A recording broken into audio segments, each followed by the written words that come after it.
Hello students, आज का हमारा टॉपिक है web page designing using HTML। अलग अलग पार्ट्स में इसको करेंगे। जितने भी हमारे पास वीडियोस बनते हैं हम अलग अलग लेक्चर्स में इसको करने की कोशिश करेंगे। तो स्टूडेंट्स, क्योंकि जहाँ पे लिखा हुआ है web page designing using HTML, तो मैं आपको ये बताना चाहता हूँ कि HTML एक स्क्रिप्टिंग लैंग्वेज है जिसका यूज़ हम जनरली क्या मोस्टली हम वेब पेज डिज़ाइनिंग में करते हैं कि किसी वेब पेज को डिज़ाइन कैसे किया जाए। स्टूडेंट्स, वेब पेज क्या होता है? वेबसाइट का आपकी वेबसाइट्स बहुत सारे वेब पेज से मिलके बनती है। अगर हम एक वेबसाइट बनाएं तो वो बहुत सारे वेब पेज से मिलके बनती है। किसी एक भी वेब पेज को तैयार करने के लिए हमारे पास जो लैंग्वेज यूज़ होती है वो लैंग्वेज यूज़ होती है HTML। HTML की फुल फॉर्म होती है students hyper text markup language. तो हम HTML ही हमारा जो टॉपिक है ये HTML ही है। तो स्टूडेंट्स, आगे वीडियो में जाने से पहले आपसे रिक्वेस्ट करूंगा कि मेरे वीडियो को शेयर, लाइक और मेरे चैनल को सब्सक्राइब करते रहिए। अपने सारे ग्रुप्स में शेयर कीजिए ताकि दूसरों को भी फ़ायदा मिल सके। तो स्टूडेंट्स, स्टार्ट करते हैं आज का टॉपिक। तो स्टूडेंट्स, सबसे पहले इंपॉर्टेंट पॉइंट्स जान लेते हैं कि HTML के इंपॉर्टेंट पॉइंट्स क्या हैं। सबसे पहले तो HTML की फुल फॉर्म मैंने अभी आपको बताई है। HTML की फुल फॉर्म होती है hyper text markup language. Hyper की फुल फॉर्म बता देता हूँ, स्पेलिंग बता देता हूँ। HYPER hyper, TEXT text, MARKUP markup, language LANGUAGE language. तो HTML is the standard markup language for web pages. तो जितने भी वेब पेजेस डिज़ाइन होते हैं उनमें जो स्टैंडर्ड मार्कअप लैंग्वेज रहती है वो HTML ही रहती है। स्टूडेंट्स, मैं आपको ये कहना चाहूँगा कि चाहे आपकी वेबसाइट किसी भी प्रोग्रामिंग लैंग्वेज में बनी हो, लेकिन क्लाइंट को जो मिलता है, अगर क्लाइंट उसको व्यू सोर्स करके देखे तो उसे HTML कोड ही मिलेगा। तो HTML is the standard markup language for web pages. ठीक है, चाहे आप किसी भी लैंग्वेज में काम कर रहे हो, चाहे आप जावा में काम कर रहे हो, PHP पे काम कर रहे हो, ठीक है, चाहे ASP पे काम कर रहे हो, लेकिन जो स्टैंडर्ड लैंग्वेज रहती है वो हमारी HTML ही रहती है। Next, with HTML you can create your own website. मैंने अभी आपको बताया कि वेब पेज डिज़ाइनिंग में HTML का यूज़ करते हैं, तो इसका यूज़ करके हम वेबसाइट्स को क्रिएट कर सकते हैं। आपकी वेबसाइट का मतलब होता है एक वेबसाइट जो बहुत सारे वेब पेज से मिलकर बनी होती है, और हर एक पेज को डिज़ाइन करने के लिए HTML लैंग्वेज का यूज़ किया जाता है। एक क्वेश्चन मेरा आपसे स्टूडेंट्स ये भी है कि होम पेज कौन सा होता है। तो स्टूडेंट, मैं कह देता हूँ किसी भी वेबसाइट का जो पहला पेज होता है उसे होम पेज बोलते हैं, जो उसका इंडेक्स पेज होता है। पूरी ही वेबसाइट के जो लिंक्स होते हैं, हाइपर लिंक्स होते हैं, वो हमें उस मेन पेज पे ही मिलते हैं। ठीक है। Next student, HTML stand for hyper text markup language. मैंने अभी स्टार्टिंग में ही आपको बताया था कि HTML की फुल फॉर्म क्या होती है। HTML stand for hyper text markup language. Next, HTML describes the structure of a web page. किसी भी वेब पेज के स्ट्रक्चर को डिस्क्राइब भी आपका HTML ही करता है। ठीक है, मतलब HTML पेज में क्या टाइटल होना चाहिए, उसका बॉडी पार्ट कैसा होना चाहिए, उसका कलर कैसा होना चाहिए, वगैरह वगैरह, जितना भी उसका स्ट्रक्चर होता है एक भी वेब पेज का, उसको डिस्क्राइब करने का भी काम आपके HTML का ही होता है। ठीक है। Next, HTML elements tell the browser how to display the contents. Students, कई बार क्वेश्चन आता है कि क्या HTML के जो एलिमेंट्स होते हैं वो किसी डाटा को स्टोर भी कर सकते हैं। तो मैं कहूँगा नहीं, HTML किसी भी डाटा को स्टोर करने के लिए यूज़ नहीं कर रहे, बल्कि डाटा को प्रेजेंट करने के लिए यूज़ कर रहे हैं कि उसके जो आपके कंटेंट्स हैं, डाटा कंटेंट्स हैं, वो कैसे डिस्प्ले होंगे, कैसे प्रेजेंट होंगे, प्रेजेंटेशन के लिए ओनली। ये जो है आपकी HTML लैंग्वेज सिर्फ प्रेजेंट करने के लिए है, किसी चीज़ के लिए स्टोर नहीं करता। तो HTML elements tell the browser how to display the contents. तो ये ब्राउजर को ये बताता है कि कोई कंटेंट्स को कैसे डिस्प्ले किया जाएगा, किस तरीके से वो दिखाई देंगे। ठीक है। Next, HTML is not a case sensitive language. Students, हम बहुत बार कोई भी लैंग्वेज पढ़ते हैं तो हम ये कहते हैं कि this is a case sensitive language, this is not a case sensitive language. तो केस सेंसिटिव लैंग्वेज का मतलब होता क्या है स्टूडेंट्स? मैं कहता हूँ कि C is a case sensitive language, Java is a case sensitive language, C++ is a case sensitive language, but HTML is not a case sensitive language. इसका क्या मतलब हुआ? मतलब ये होता है कि अगर मैं किसी लैंग्वेज को केस सेंसिटिव लैंग्वेज कहता हूँ तो उसका मतलब ये है कि उसमें हम अपर केस लेटर्स को और लोअर केस लेटर्स को डिफरेंटली ट्रीट करते हैं। अपर केस लेटर्स और लोअर केस लेटर्स मेरे लिए डिफरेंट हो जाते हैं। मतलब मैंने कोई वेरिएबल का नाम दिया, मैंने लिखा कैपिटल ए, और दूसरी जगह मैंने लिख दिया स्मॉल ए, तो दोनों का मीनिंग डिफरेंट हो जाएगा केस सेंसिटिव लैंग्वेजेस की केस में। जबकि नॉन केस सेंसिटिव लैंग्वेजेस के में नॉन केस सेंसिटिव लैंग्वेजेस में वो दोनों सेम हो जाएंगे, क्योंकि वो उनको डिफरेंशिएट नहीं करता अपर केस लेटर्स को और लोअर केस लेटर्स को। तो HTML is not case sensitive language, मतलब हम अपर केस में भी लिख सकते हैं और लोअर केस भी लिख सकते हैं। लेकिन स्टूडेंट मैं आपको एक चीज़ और बता दूं, एक कंसोर्टियम है W3C, world wide web consortium, W3C, बहुत बार इसका जिक्र आता है। इसकी फुल फॉर्म लिख लीजिए आप।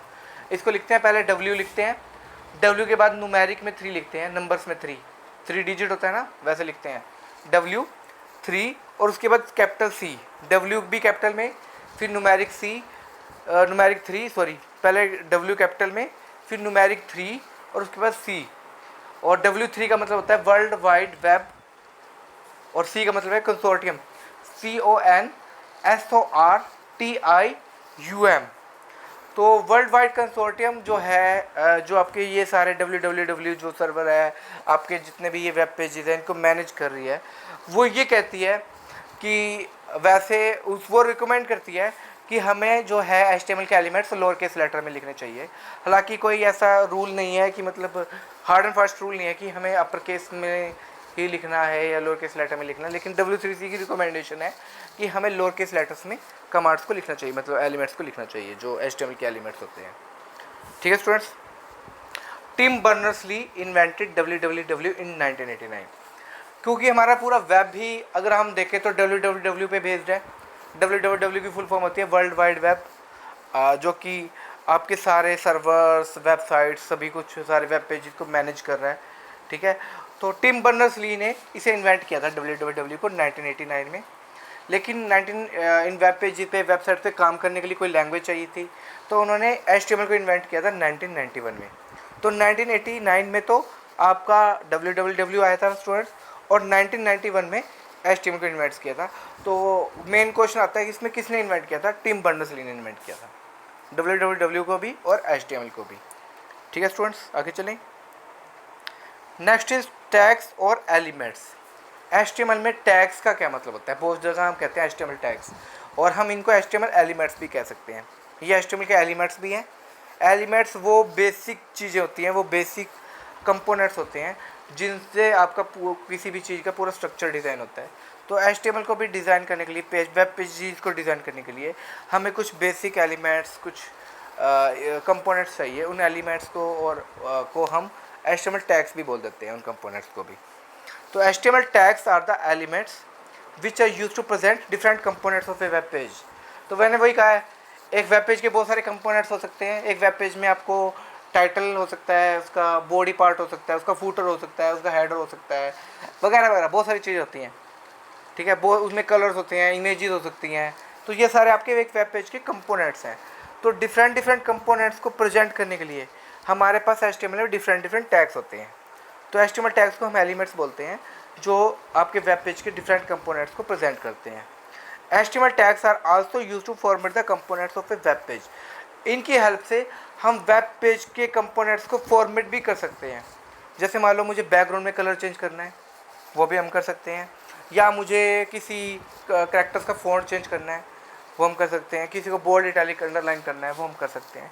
तो फॉर्मेटिंग भी HTML टैग्स की हेल्प से हो सकती है। HTML tags can be nested. Nested का क्या मतलब होता है स्टूडेंट्स? मतलब इसका नेस्टेड का मतलब है एक टैग के अंदर दूसरे टैग को लिखना। मतलब a tag can contain another tag, is called nested tag. ऐसा टैग जिस टैग में हम दूसरे टैग को लिख सकते हैं, उस टैग को हम बोलते हैं नेस्टेड टैग। तो HTML tags can also be nested. Important question है ये, पूछा जा सकता है कि HTML टैग्स को नेस्टेड किया जा सकता है। यस, हम HTML के टैग्स को नेस्टेड भी कर सकते हैं। मतलब एक HTML का टैग दूसरे HTML टैग्स को कंटेन कर सकता है। आगे चलें students. Next is types of tags. अब ये HTML टैग्स की बात करें तो ये कितने टाइप्स के हो सकते हैं? तो there are 2 types of tags in HTML। HTML में 2 टाइप्स के टैग्स होते हैं हमारे पास। पहला container tag. Container tags are those tags which are use to contain other elements of a web page. तो कंटेनर टैग्स वो टैग्स हो गए जिसमें हम वेब पेज के दूसरे एलिमेंट्स को कंटेन कर सकते हैं। ठीक है, this tags have start tag. Start tag को हम ओपनिंग टैग भी बोलते हैं। एंड एंड टैग को हम क्लोजिंग टैग भी बोल सकते हैं। And tag start with slash example body, ये बॉडी जी एग्जाम्पल दे रखा है देखो, इसमें बॉडी से स्टार्ट किया, बीच में आपके दूसरे एलिमेंट्स आ जाएंगे और लास्ट में बॉडी को हमने बंद कर दिया। बंद करने के लिए उससे पहले हमने स्लैश लगाया है। तो बॉडी एक एग्जाम्पल है देखो, बॉडी टैग है और बॉडी टैग के अंदर दूसरे कंटेंट्स आ जाएंगे और लास्ट में स्लैश बॉडी से हमने उस बॉडी टैग को क्लोज कर दिया। तो ये हमारा कंटेनर टैग हो गया, क्योंकि बॉडी टैग में हम दूसरे एलिमेंट्स को आसानी से कंटेन कर सकते हैं। ठीक है, नेक्स्ट एम्प्टी टैग। तो एम्प्टी टैग क्या होते हैं? Empty tags are those tags which do not contain other elements. वो टैग्स एम्प्टी टैग्स होते हैं जिनमें हम दूसरे एलिमेंट्स को कंटेन नहीं करते। ठीक है, वो सिर्फ एम्प्टी एलिमेंट्स होते हैं और उनका सिर्फ स्टार्टिंग टैग होता है, एंड टैग होता ही नहीं है। ये लिखा हुआ है they have only starting tag, they have only starting tag. जैसे बी आर है, बी आर एक लाइन ब्रेक टैग होता है। अगर मुझे एक लाइन मैंने लिखी है, अब जो मैं अगली लाइन है वो दूसरी लाइन में रिप्रेजेंट करना चाहता हूँ, मैं चाहता हूँ कि वो जो मैं अगली नेक्स्ट लाइन लिखूँगा वो नेक्स्ट लाइन पे ही डिस्प्ले करे, तो हम बी आर लाइन का बी आर टैग का यूज़ करेंगे। बी आर की फुल फॉर्म होती है लाइन ब्रेक टैग। ठीक है, तो स्टूडेंट्स मोस्टली आपकी जो लाइन ब्रेक्स होती हैं, स्पेसिंग्स होती हैं, ये अलाउड ही नहीं होती है HTML में।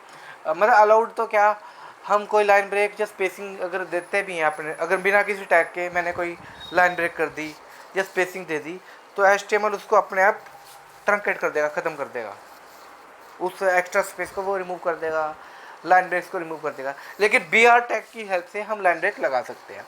इसी तरीके से स्टूडेंट्स है HR हॉरिजॉन्टल रूल। अगर मुझे कोई एक हॉरिजॉन्टल लाइन खींचनी है, मतलब दो कंटेंट्स को सेपरेट करने के लिए बीच में एक लाइन लगानी है, लाइन ड्रॉ करनी है, तब हम HR टैग का यूज़ करते हैं। HR की फुल फॉर्म होती है हॉरिजॉन्टल रूल। तो BR टैग लाइन ब्रेक के लिए, HR हॉरिजॉन्टल रूल के लिए, क्योंकि इनके अंदर हमें दूसरे एलिमेंट्स को कंटेन नहीं करते, तो ये मेरे एम्प्टी टैग हो गए। जबकि मैंने आपको ऊपर एग्जाम्पल बताया कि body tag is a container tag, क्योंकि उसमें हम दूसरे एलिमेंट्स को कंटेन कर सकते हैं। तो स्टूडेंट्स क्लियर है टाइप्स ऑफ टैग्स, कितने टाइप के टैग्स होते हैं। नेक्स्ट चलें स्टूडेंट्स, अब है हमारे पास कि हम एक वेब पेज को क्रिएट कैसे कर सकते हैं, क्या क्या स्टेप्स हो सकते हैं हमारे पास एक वेब पेज को क्रिएट करने के लिए। तो सबसे पहला काम स्टूडेंट्स, आप किसी भी टेक्स्ट एडिटर को ओपन कर लो। जैसे कि यहाँ पे मैं नोटपैड को ओपन कर रहा हूँ, यहाँ पे मैं नोटपैड को ओपन कर रहा हूँ। आप कोई भी टेक्स्ट एडिटर ओपन कर सकते हो। नोटपैड में जब हम ओपन करेंगे तो हमारा नेक्स्ट काम क्या है, न्यू फाइल को ओपन करना। बाय डिफ़ॉल्ट जब हम नोटपैड को ओपन करते हैं तो हमारे पास नई फाइल ही खुलती है, लेकिन कभी कोई पुरानी फाइल भी खुली हो, आप नोटपैड पे हो, तो सबसे पहला काम क्या है, हमें एक नई फाइल को ओपन करना है। फिर उसमें हम अपने HTML कोड को लिखेंगे, जो भी हमें सोर्स कोड मिला हुआ है HTML का, जो भी हम जानते हैं वो हम लिखेंगे। उसके बाद जब हमने अपने HTML कोड को लिख लिया, हम अपनी फ़ाइल को सेव करेंगे। सेव करने के लिए हम फाइल मेन्यू पे जाते हैं और वहाँ पे हम सेव पे क्लिक करते हैं। जब हम सेव करेंगे, सेव का डायलॉग बॉक्स आएगा, हम फाइल का नाम देंगे और उसके साथ एक्सटेंशन लगाएंगे HTM या HTML। ठीक है, फाइल को हम सेव करेंगे विद एक्सटेंशन HTM या HTML के साथ। फॉर एग्जांपल मैं अपनी फाइल का नाम रखने जा रहा हूँ राजेश, तो मेरी फाइल का नाम क्या होगा, राजेश। तो मेरा पूरी फाइल का नाम मैं जब सेव करूँगा तो क्या लिखूँगा, मैं वहाँ लिखूँगा rajesh.htm या मैं लिखूँगा rajesh.html, फिर उसको सेव करूँगा। तो इस तरीके से हम फाइलों को सेव कर सकते हैं। ठीक है, हमारी फाइल बन गई।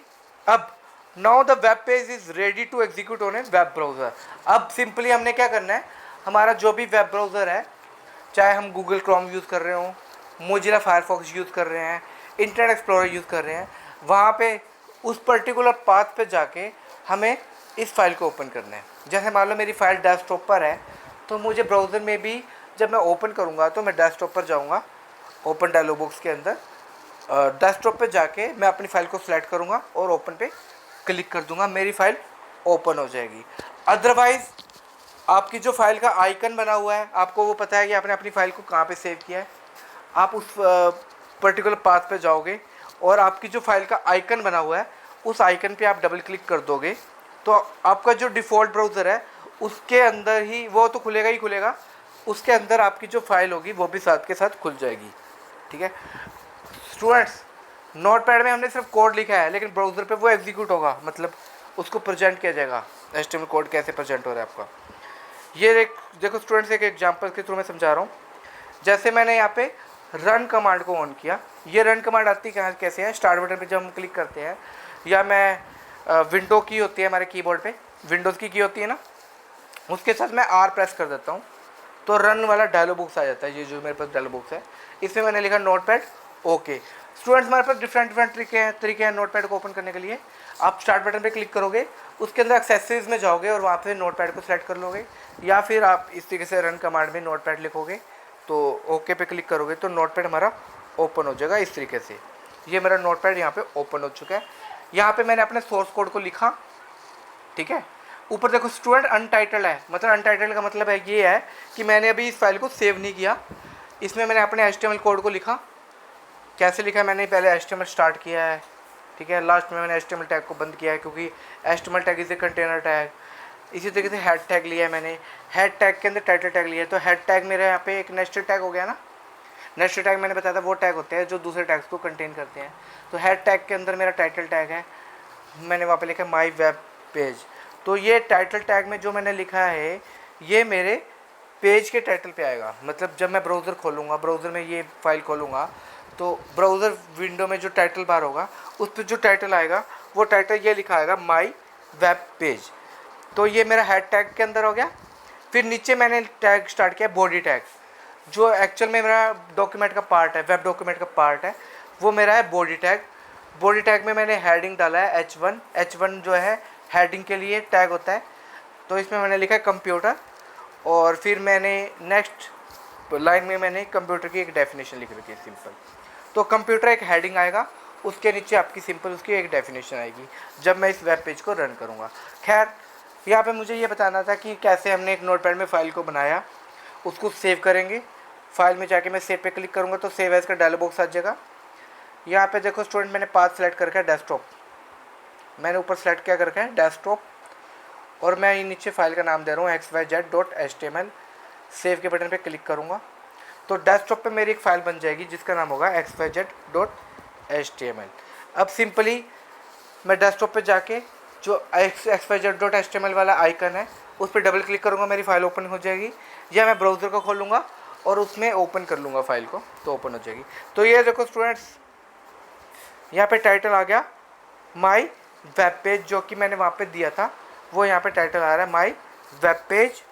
और स्टूडेंट्स नीचे मैंने यहाँ पे देखो फाइल का नाम है xyz.html, नीचे मैंने कंप्यूटर जो लिखा था H1 लेवल पे लिखा था, हेडिंग लेवल 1 पे लिखा था, और नीचे मैंने उसकी डेफिनेशन लिखी थी। तो दोनों अलग अलग अपने आप प्रेजेंट हो रहे हैं। हेडिंग अलग तरीके से प्रेजेंट हो रहा है, जो मैंने सिंपल टेक्स्ट लिखा था वो अलग तरीके से प्रेजेंट हो रहा है। तो इस तरीके से दोनों अलग अलग तरीके से हमारे प्रेजेंट हो रहे हैं, ठीक है स्टूडेंट्स। अब एक और एग्जांपल देख लीजिए, ये एक HTML का एग्जांपल है। तो यहाँ पे HTML मैंने HTML को स्टार्ट करते हुए स्टार्टिंग में यहाँ पे लिखा क्या लिखा है, एक्सप्लेनेशन साइन है, होता है जो आपका एक्सप्लेनेशन साइन है। फिर मैंने लिखा है DOCTYPE डॉक्यूमेंट टाइप, इसको पूरा बोलते हैं डॉक्यूमेंट टाइप, देखे लिखते हैं डॉक टाइप। तो मैंने यहाँ लिखा है एक्सप्लेनेशन डॉक टाइप स्पेस देके HTML। तो ये स्टूडेंट्स क्या रिप्रेजेंट करता है, this declaration defines that this document is an HTML5 document. Students, इससे जो पुराने वाले वर्जन होते थे उनमें ये लाइन ज़रूरी नहीं होती थी, लेकिन ये लाइन लिखने से ये स्पेसिफाई कर दिया कि हम HTML5 डॉक्यूमेंट पे काम कर रहे हैं, ठीक है। वैसे स्टूडेंट्स हमारे बहुत सारे ब्राउज़र हैं उसमें ये लाइन लिखने की ज़रूरत ही नहीं होती, वो ऑटोमेटिकली समझ जाते हैं कि हम कौन सी HTML लैंग्वेज में काम कर रहे हैं, कौन से HTML के वर्जन में काम कर रहे हैं। लेकिन अगर ये लाइन लिख दोगे तो और भी बढ़िया हो जाता है हमारे लिए। तो explanation doc type space HTML। हो सकता है कि आप सिंपली एक इस लाइन को नहीं भी लिखोगे तो आपका प्रोग्राम एग्जीक्यूट हो जाएगा, बढ़िया तरीके से एग्जीक्यूट होगा। नेक्स्ट जो मेरे पास टैग आता है स्टूडेंट्स वो है HTML टैग, जो कि रूट एलिमेंट है। तो वही लिखा हुआ है यहाँ पे, root element of an HTML पेज। कोई भी HTML पेज होता है उसका ये रूट एलिमेंट होता है, मतलब HTML से हम स्टार्ट करते हैं और लास्ट में /HTML के साथ ही हम उसको क्लोज करते हैं। तो बाकी सारे एलिमेंट्स इस टैग के अंदर आते हैं, इसलिए HTML टैग को रूट एलिमेंट बोला है। HTML के एकदम बाद हमारे पास जो टैग आता है वो आता है हेड टैग, क्योंकि ये हेडर सेक्शन के लिए होता है हेड टैग। तो contains Meta information about HTML page. तो हेड टैग में आपके पेज की बहुत सारी इन्फॉर्मेशन रहती है, मेटा इन्फॉर्मेशन लिखा है। जैसे अगर मैं इसमें कोई मेटा टैग्स लिख देता हूँ HTML हेड टैग में, तो सर्च इंजन उस इन्फॉर्मेशन को आसानी से पढ़ लेते हैं और आपके वेब पेज को सर्च करने में आसानी हो जाती है। ठीक है, हेड टैग के अंदर हमारे पास है टाइटल टैग, जैसे मैंने टाइटल लिखा हुआ है पेज टाइटल और टाइटल टैग को क्लोज किया हुआ है। ये टाइटल टैग मेरा किस टैग के अंदर इंक्लोज्ड है, हेड टैग के अंदर। तो टाइटल टैग किस होता है, specifies the title for HTML page. जो मैं अपना HTML के पेज बनाने जा रहा हूँ उसके टाइटल के लिए, टाइटल को स्पेसिफाई करने के लिए हम टाइटल टैग का यूज़ करते हैं। हेड टैग के नीचे हमारे पास आता है बॉडी टैग। हमारे HTML डॉक्यूमेंट के सारे मेन कंपोनेंट्स इसी टैग में रहते हैं। तो ये क्या करता है, डिफाइंस द डॉक्यूमेंट बॉडी। तो आपके HTML डॉक्यूमेंट की जो बॉडी होती है उसको बॉडी टैग स्पेसिफाई करता है। और आपने देखा होगा बीच में कंटेंट्स टैग कुछ भी आए हो, उसके बाद हमने बॉडी टैग को क्लोज किया और सबसे बाद में हमने HTML टैग को क्लोज किया। लेकिन ये बॉडी टैग में मैंने यहाँ पे जैसे H1 लिया है, ये हेडिंग लेवल्स होते हैं, ये भी हमारे पास टैग होते हैं। ये जो हेडिंग टैग्स हैं ये हमारे होते हैं H1 से लेके H6 तक। मैंने H1 लिया है। H1 जो होता है सबसे मोस्ट इम्पोर्टेंट टैग होता है और H6 सबसे लीस्ट इम्पोर्टेंट टैग होता है। तो मैंने H1 लिया है यहाँ पे मोस्ट इम्पोर्टेंट टैग के लिए। तो ये मेरा हेडिंग लेवल 1 को डिफाइन करता है। उसके नीचे मैंने लिया P पैराग्राफ ब्रेक के लिए होता है। ये मैंने नीचे पैराग्राफ के लिए डिफाइन किया, पैराग्राफ टैग के लिए।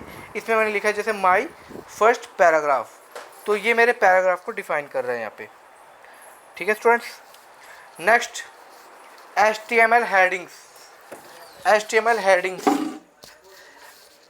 हेडिंग्स क्या होते हैं, बहुत सारी जगह स्टूडेंट्स जब हम डॉक्यूमेंट्स बनाते हैं कभी भी, चाहे मैं MS वर्ड में काम कर रहा हूँ, एक्सेल में काम कर रहा हूँ, उसी तरीके से वेब पेजेस में भी अगर हम काम कर रहे हैं तो हमें हेडिंग्स की ज़रूरत तो पड़ती ही है।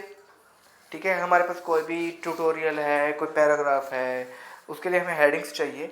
तो HTML हेडिंग्स होते हैं क्या है, HTML headings are defined with the H1 to H6 tag. हमारे पास ये 6 टैग्स होते हैं, H1 से लेके H6 तक हम इन हेडिंग्स टैग्स को यूज़ कर सकते हैं। तो H1 defines the most important heading, ये मैंने अभी आपको बताया। अगर मैं H1 को लिखता हूँ तो इसका मतलब मैं सबसे इम्पोर्टेंट हेडिंग को डिफाइन कर रहा हूँ, और अगर मैं H6 लिखता हूँ तो मैं लीस्ट इम्पोर्टेंट हेडिंग को डिफाइन कर रहा हूँ। ठीक है, हम बाद में इसके बारे में एग्जाम्पल में देखेंगे भी कैसे हमने यूज़ किया। हमने ऊपर एग्जाम्पल देखा भी था जिसमें हमने H1 को टैग को यूज़ किया था। अगर दिखाना चाहूँ तो मैं दिखा सकता हूँ दोबारा आपको। ये देखो स्टूडेंट्स, यहाँ पे हमने H1 को यूज़ किया है। तो H1 टैग में मैंने लिखा है माई फर्स्ट हेडिंग, और फिर इसको क्लोज करने के लिए मैंने लिखा /H1। ठीक है स्टूडेंट्स, एक चीज़ बता देता हूँ, आपको कोई भी चीज़ ये नहीं है कि ऑटोमेटिकली आपको मिल जाएगी, आपको हर चीज़ लिखनी पड़ेगी। आपको ये टैग लिखने के लिए लेस देन का साइन और ग्रेटर देन का साइन भी खुद ही लिखने पड़ेंगे, एक एक चीज़ आपको खुद लिखनी पड़ेगी। नेक्स्ट स्टूडेंट, हमने पढ़ा था पैराग्राफ के बारे में, उसमें हमने P टैग यूज़ किया था। P टैग होता है पैराग्राफ ब्रेक के लिए। तो HTML paragraphs are defined with the P tag. P tag को हम पैराग्राफ ब्रेक टैग भी बोल सकते हैं। तो यहाँ पे लिखा हुआ है जैसे P, this is a paragraph, /P से इसको क्लोज कर दिया। इसके नीचे मैं दोबारा दूसरा P लगाता हूँ, मान लो एक दूसरा P टैग स्टार्ट करता हूँ और उसको क्लोज करता हूँ, तो दोनों पैराग्राफ मेरे लिए अलग अलग हो जाएंगे। Next students, HTML attributes. Students, कई बार ये जो हमारे HTML टैग्स होते हैं, ये HTML एलिमेंट्स होते हैं, ये काफ़ी नहीं होते, बल्कि इनके साथ हमें कुछ एट्रीब्यूट्स की ज़रूरत भी पड़ जाती है। जैसे कि एट्रीब्यूट्स क्या करते हैं, एट्रीब्यूट्स एक्चुअल में इन एलिमेंट्स की और प्रॉपर्टीज़ को या कैरेक्टरिस्टिक्स को रिप्रेजेंट करते हैं, स्पेसिफाई करने के लिए होते हैं। तो attributes are use to provide additional information about HTML elements. वही चीज़ ही कह रहा है, कोई भी HTML एलिमेंट्स है उसके बारे में आपको कोई एडिशनल इन्फॉर्मेशन प्रोवाइड करनी है, तब हम एट्रीब्यूट्स का यूज़ कर सकते हैं। फॉर एग्जांपल, मान लो मुझे किसी पैराग्राफ की अलाइनमेंट देनी है सेंटर में या लेफ्ट में या राइट में, सिंपल तो वो लेफ्ट में ही आएगा। लेकिन अगर मुझे पैराग्राफ ब्रेक तो मैंने दिया ही है, साथ में उसकी अलाइनमेंट भी सेट करनी है, तो वो अलाइन क्या हो जाएगा, एक एट्रीब्यूट हो जाएगा जो पैराग्राफ ब्रेक में मैं यूज़ करूँगा। ठीक है, ये नीचे एग्जाम्पल भी आ गया। ये लिखा हुआ है P स्पेस देके मैंने लिखा हुआ है align is equal to centre. Centre मैंने डबल कोट्स में लिखा है। देखो स्टूडेंट्स, एक चीज़ ध्यान रखना कि वैसे आपके बहुत सारे ब्राउज़र्स जो हैं एट्रीब्यूट्स को बिना कोट्स के भी ले लेते हैं, एग्जीक्यूट कर लेते हैं, लेकिन फिर भी W3C की रिकमेंडेशन है कि जो हमारे एट्रीब्यूट्स होते हैं उन्हें हमें सिंगल कोट्स में या डबल कोट्स में इनक्लोज करना चाहिए। ठीक है, तो यहाँ पे मैंने डबल कोट्स में किया, आप सिंगल कोट्स में भी इनक्लोज कर सकते हो। तो P align is equal to centre लिखा है, उसके बाद मेरा पैराग्राफ है। पैराग्राफ आपका एक से ज़्यादा लाइन में भी हो सकता है, मैंने तो सिंपल एक लाइन लिखी है क्योंकि पैराग्राफ है भाई, एक से ज़्यादा लाइन्स में भी आपका पैराग्राफ हो सकता है। और नीचे मैंने स्लैश पी से इसको क्लोज कर दिया। तो इसका मतलब ये जो दिस इज ए पैराग्राफ है, जब मैं इसको एग्जीक्यूट करूँगा तो ये पैराग्राफ मेरा सेंटर में दिखाई देगा, हॉरिजॉन्टली सेंटर दिखाई देगा। तो ऐसे ही नीचे स्टूडेंट्स जैसे बॉडी टैग होता है, बॉडी टैग मैंने बताया था कि मेन डॉक्यूमेंट की जो बॉडी होती है जिसमें हम एक्चुअल में वेब पेज के कंटेंट्स को लिखते हैं, वो हमारा बॉडी टैग ही होता है। तो बॉडी टैग का मैंने बीजी कलर का मतलब होता है बैकग्राउंड कलर, ये एक एट्रीब्यूट है, बॉडी टैग के साथ यूज़ होता है। तो मैंने बॉडी टैग के साथ एक एट्रीब्यूट यूज़ किया है, BG colour is equal to yellow. इसका मतलब जो आपका डॉक्यूमेंट की बॉडी है उसका बैकग्राउंड कलर आपका येलो आएगा। फिर आगे मैंने स्पेस दे के लिखा है text is equal to red.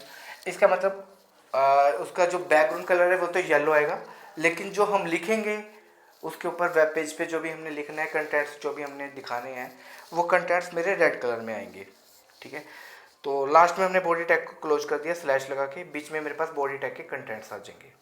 ठीक है, तो इसका मतलब है डॉक्यूमेंट की जो बॉडी है उसका बैकग्राउंड कलर येलो रहेगा और उसका जो टेक्स्ट कलर है वो हमारा रेड रहेगा। इस तरीके से हम एट्रीब्यूट्स को यूज़ कर सकते हैं। मैं फिर रिपीट कर देता हूँ स्टूडेंट्स, एट्रीब्यूट्स को आप चाहे तो सिंगल कोट्स या डबल कोट्स के बिना भी लिख सकते हो, लेकिन W3C की रिकमेंडेशन है कि जो एट्रीब्यूट्स हैं उन्हें हमें सिंगल कोट्स में या डबल कोट्स में इंक्लोज करना चाहिए।